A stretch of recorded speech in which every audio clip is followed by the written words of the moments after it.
ఇప్పుడు ఉన్న చాలా మంది అంబేద్కర్ గారిని రిజర్వేషన్స్ గురించి ద్వేషిస్తున్నారు. కానీ ఆయన ఈ దేశం కోసం ఏమేం చేశారో తెలిస్తే ఆశ్చర్యపోతారు. ఏం చేశాడు? రాజ్యాంగాన్ని రాశాడు, అంతే కదా. ఇప్పుడు ఆ రాజ్యాంగం కూడా పాతదైపోయింది. మళ్ళీ కొత్త రాజ్యాంగాన్ని రాయాలి అనేవాళ్ళు కూడా ఉన్నారు. కానీ మీకు తెలుసా, అంబేద్కర్ రిజర్వేషన్స్ కాన్స్టిట్యూషన్ మాత్రమే కాదు, 1935లో ఆర్బీఐ రిజర్వ్ బ్యాంక్ ఆఫ్ ఇండియాను స్థాపించడానికి ముఖ్య పాత్ర పోషించింది అంబేద్కర్ గారు. గాంధీ గారి సత్యాగ్రహ ఉద్యమం అందరికీ తెలుసు. కానీ దానికి 3 సంవత్సరాల ముందే అంబేద్కర్ 1927లో మహడ్ సత్యాగ్రహ ఉద్యమం చేసి దళితులకు చెరువులో నీరు తాగే హక్కు కోసం పోరాడాడు. నీరు కోసం పోరాటమా అని మనకు నవ్వు రావచ్చు. మరేం చేస్తాం చెప్పండి?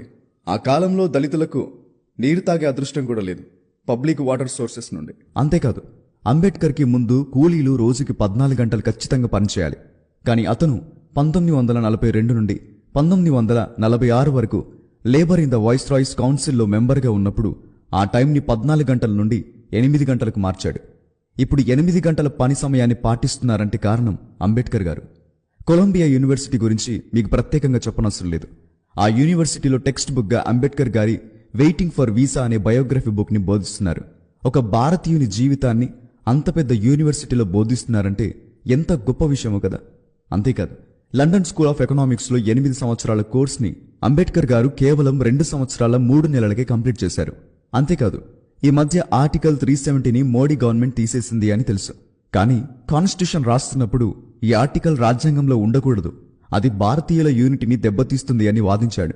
అంతేకాదు, అంబేద్కర్ ఏకంగా 3 సంవత్సరాల పాటు హిందూ కోడ్ బిల్ కోసం పోరాటం చేశాడు. ఈ హిందూ కోడ్ బిల్ వల్లే ఈరోజు భారత మహిళలకు తల్లిదండ్రుల ఆస్తిని పొందుకునే అవకాశం వచ్చింది. దీనివల్లే మహిళలకు విడాకుల హక్కు, భర్త చనిపోయిన ఆడవారికి మళ్లీ పెళ్లి చేసుకునే హక్కు, ఆడపిల్లలను దత్తత తీసుకోవడం, కులాంతర వివాహాలు చేసుకోవడానికి హక్కులను సంపాదించారు అంబేద్కర్ గారు.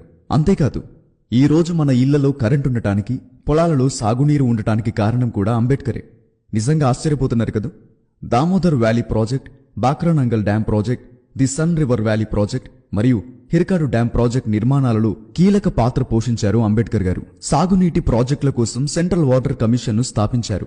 అంతేకాదు, సెంట్రల్ టెక్నికల్ పవర్ బోర్డ్ సిటిపిబిని స్థాపించింది కూడా ఆయనే. ఒకసారి మన బీజేపీ లీడర్ అయిన సుబ్రహ్మణ్యం గారు అంబేద్కర్ గారి గురించి ఏమన్నారో వినండి. Ambedkar is an example who should be called a Maharishi or a Brahmin. He should not be called a scheduled caste because he was a scholar. చూశారు కదా, ఇంకా ఎన్నో ఇలాంటివి మన దేశం కోసం చేశారు అంబేద్కర్ గారు. అతను ఈ దేశంలో పుట్టడం ఒక అదృష్టంగా భావించాల్సింది పోయి చాలా మంది ఆయనను అవమానిస్తున్నారు. చరిత్ర తెలిసిన వారికి మాత్రమే తెలుసు, అంబేద్కర్కి మించిన దేశభక్తుడు లేడని. ఆయన కేవలం దళితుల కోసమే పోరాడలేదు, ఆయన భారతీయులందరూ కలిసిమెలిసి జీవించాలి అని కోరుకున్నారు. ఇంత చెప్పిన తర్వాత కూడా మీరు అంబేద్కర్ గారిని ద్వేషిస్తే ఇక అది మీ ఇష్టం. ఈ వీడియో ద్వారా ఎవరైనా బాధపడి ఉంటే నన్ను క్షమించండి. జై హింద్, జై భీమ్ అండ్ జై భారత్. ఈ ఛానల్లో మీకు హిస్టారికల్ వీడియోస్, అదేవిధంగా ఇన్ఫర్మేటివ్ వీడియోస్, ఇంట్రెస్టింగ్ ఫ్యాక్ట్స్ అన్ని కూడా మీకు ఈ ఛానల్లో దొరుకుతాయి. కాబట్టి నేను పెట్టే ప్రతి వీడియో కూడా మీరు మిస్ కాకుండా ఉండటానికి ఇప్పుడే మా యూట్యూబ్ ఛానల్ని సబ్స్క్రైబ్ చేసుకోండి. ఎందుకంటే ఫేస్బుక్ పేజ్లో మేము వీడియోస్ తక్కువగా పోస్ట్ చేస్తూ ఉంటాం. నేను చేసే ప్రతి వీడియో కూడా యూట్యూబ్లోనే ఫస్ట్ రిలీజ్ అవుతుంది. కాబట్టి మీరు నేను పెట్టే ఏ వీడియో కూడా మిస్ కాకుండా ఉండటానికి ఇప్పుడే కామెంట్ బాక్స్లో కనిపిస్తున్న మా యూట్యూబ్ ఛానల్ లింక్ని ఓపెన్ చేసి ఇప్పుడే మా ఛానల్ని సబ్స్క్రైబ్ చేసుకోండి. నెక్స్ట్ మరొక ఇంట్రెస్టింగ్ వీడియోతో మళ్ళీ కలుద్దాం. Thank you for watching.